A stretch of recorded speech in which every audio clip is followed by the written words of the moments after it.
Hi friends, இன்னைக்கு நம்ம என்ன பார்க்க போறோம்னா பிரெட் மசாலா தான். வாங்க போகலாம். நான் முதல் ஆனியன் கட் பண்ணியாச்சு, டொமேட்டோவும் கட் பண்ணியாச்சு. வாங்க இப்போ என் சிஸ்டர் பிரெட் கட் பண்ணுவா. ஸோ இப்போ பாருங்க, அவள் பிரெட் க்ரம்ஸ் முதல் கட் பண்ணிக்கலாம். ஹாய் காய்ஸ், இப்போ ஃபஸ்ட்டு சைடில் இருக்க பிரெட் க்ரம்ஸ் கட் பண்ணிக்கலாம். இப்போ டிரான்ஸ்லேஷன் போட்டு கட் பண்ணிடலாமா? ஸோ இப்போ ஒரு சின்ன டிரான்ஸ்லேஷன் போட்டு எல்லாமே கட் பண்ணியாச்சு. ஸோ இது மாதிரி நம்ம நிறையா கட் பண்ணி வச்சுருக்கோம், அதெல்லாம் நல்லா போட்டு இது பண்ணிடலாம். ஸோ இப்போ வடக்கல்ல வச்சுட்டு ஸ்டவ் ஆன் பண்ணிக்கலாம். இப்போ ஸ்டவ் ஆன் பண்ணியாச்சு. இப்போ நம்ம பட்டர் எடுத்து ஸோ இப்போ பட்டரை நல்லா வடக்கட்டியில் போட்டு அது மெல்ட் ஆகட்டும். இப்போ பார்த்தீங்கன்னா பட்டர் நல்லா மெல்ட் ஆயிடுச்சு. அதுக்குள்ளே கட் பண்ணி வச்சுருந்த ப்ரெட்டை போட்டுக்கலாம்.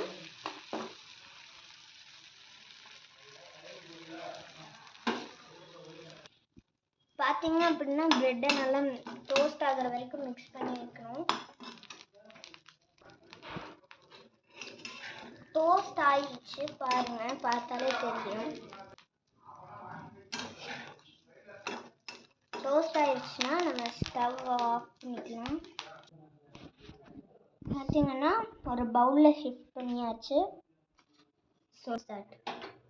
இப்போ பார்த்தீங்க அப்படின்னா அடுப்பு பற்றியாச்சு.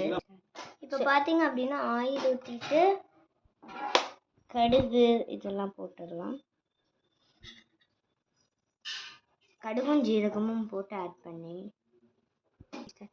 ஸோ கருவேப்பிலை போட்டுட்டு மிளகாய், சில்லி, அப்புறம் கடைசியாக ஆனியன் ஸ்ப்ரேவோடு எடுத்து இதில் போட்டுடலாம். ஸோ இதை இப்போ நல்லா மிக்ஸ் பண்ணிக்கோங்க. மிக்ஸ் பண்ணிக்கோங்க. நெக்ஸ்ட்டு டொமேட்டோ ஆட் பண்ணி நீங்கள் இது நல்லா வணக்கினதுக்கப்புறம் தான் டொமேட்டோ ஆட் பண்ணணும். ஸோ இப்போ டொமேட்டோ வந்து ஆட் பண்ணிக்கலாம். இதோடு நல்லா வணக்கிக்கோங்க. இப்போ மசாலாலாம் ஆட் பண்ணிக்கலாம். மலை மாதிரி குமிச்சு வச்சுருக்கோம் பாருங்கள். பார்த்தீங்க அப்படின்னா ஃபஸ்ட் கொரியாண்டர் பவுடர், கரம் மசாலாவுக்கு அப்புறம் turmeric powder, chilli powder, Kashmiri chilli, pepper, salt, வேறு என்ன வேணுமோ ஆட் பண்ணிக்கலாம். இப்போ ப்ரெட்டை இதுக்குள்ளே போட்டுக்கோங்க. இப்போ இதை மிக்ஸ் பண்ணிக்கலாம். மிக்ஸ் பண்ணியாச்சு.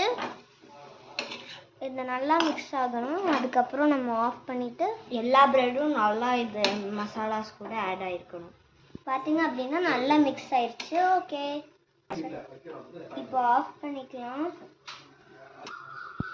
பார்த்தீங்க அப்படின்னா இது ஒரு இதில் ஷிஃப்ட் பண்ணிவிட்டு டேஸ்ட் பண்ணி பார்க்குறேன். நல்லா தான் இருக்கு. என் தங்கச்சி இப்போன்னு பார்த்தா எங்கேயோ போயிட்டா. நானே வீடியோ எடுக்க வேண்டியதாக இருக்கும். ஓகே காய்ஸ், பாய், நெக்ஸ்ட் வீடியோவில் பார்க்கலாம்.